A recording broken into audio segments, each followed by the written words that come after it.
है कि question number 1 क्या कह रहा है कि श्रृंखला को पूरा करें। एग्जाम में दोस्तों 1 नंबर का प्रश्न आपको देखने को मिलेगा।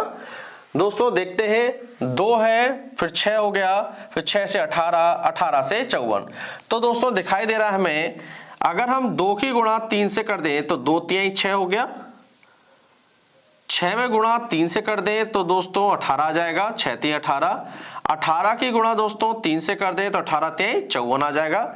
दोस्तों हमें एक पता चल गया कि यहाँ पर प्रत्येक संख्या में 3 3 से गुणा हो रहा है, जैसे 2 तिहाई 6, 6 तिहाई 18, 18 तिहाई 54। अब दोस्तों 54 में गुणा किसी करेंगे 3 की, जिससे हमें अगली संख्या पता चल जाएगी। तो दोस्तों 54 गुणा 3 कर लेते हैं, 3 चौक 12, हासिल 1, 3 पच्चे 15 और 1 16। तो दोस्तों अगली संख्या क्या आ गई हमारी 162। तो दोस्तों ऑप्शन नंबर ए हमारा बिल्कुल सही है। ठीक है दोस्तों, 1 नंबर का दोस्तों प्रश्न एग्जाम में जरूर देखने को मिलेगा। ठीक है दोस्तों, चलिए दोस्तों क्वेश्चन नंबर 2 को देखते हैं। क्वेश्चन नंबर 2 दोस्तों क्या कह रहा है कि यदि जून को एक कूट भाषा में PQRS और अगस्त को एक कूट भाषा में WQF QMN, तो उसी कूट भाषा में गेस्ट को ऐसे लिखा जाएगा। तो दोस्तों करते हैं क्वेश्चन को सॉल्व। दोस्तों जून को लिखा जाता है PQR और S, और अगस्त का दोस्तों कोड दिया है उसने, अगस्त को लिखा है दोस्तों उसने WQF QM और N। ठीक है दोस्तों, अब ये पूछ रहा है कि गेस्ट को कैसे लिखा जाएगा।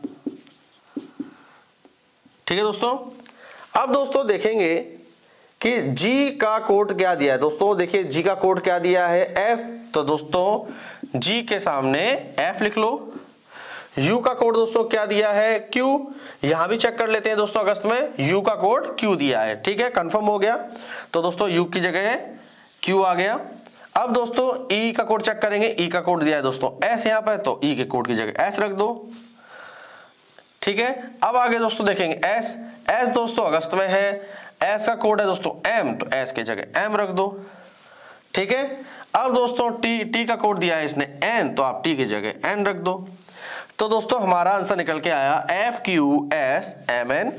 तो दोस्तों ऑप्शन नंबर ए हमारा बिल्कुल सही है, FQSMN आ गया।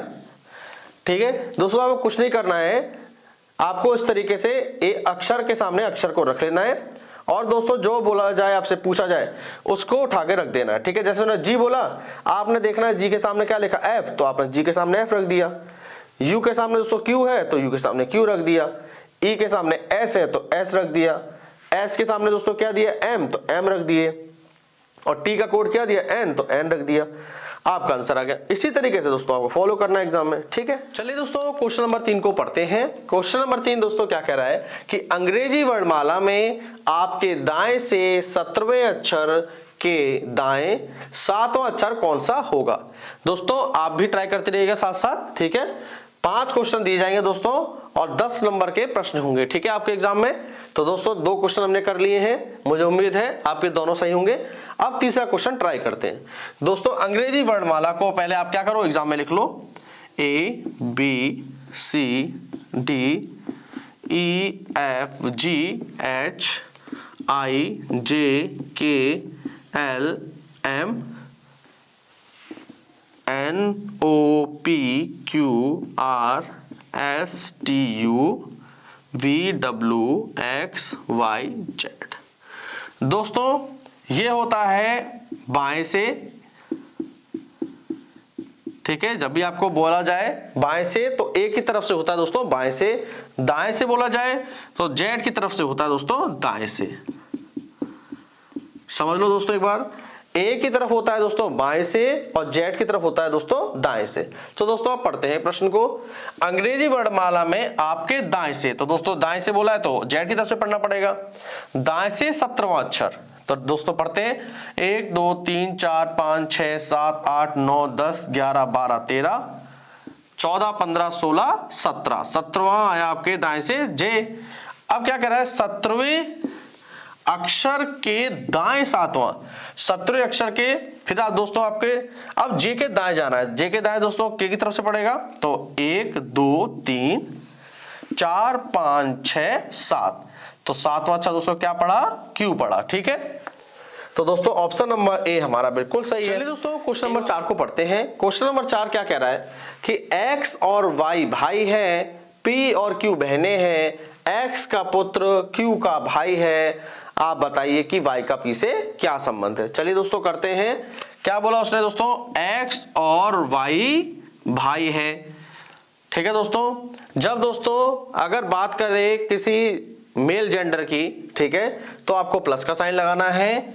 अगर फीमेल जेंडर की बात करें दोस्तों तो आपको माइनस का साइन लगाना है, जिससे पहचान में रहे।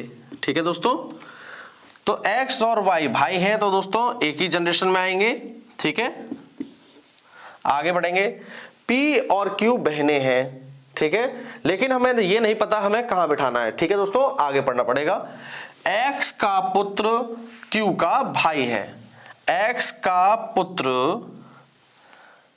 q का भाई है। देखिए दोस्तों, x का जो पुत्र होगा, मान लेते हैं x का पुत्र कोई है, x का पुत्र q का भाई है, तो दोस्तों p और q तो बहनें हो गई, तो यहां पे आएगा p और q, यानी कि दोस्तों x की संतानें हो गई p और q।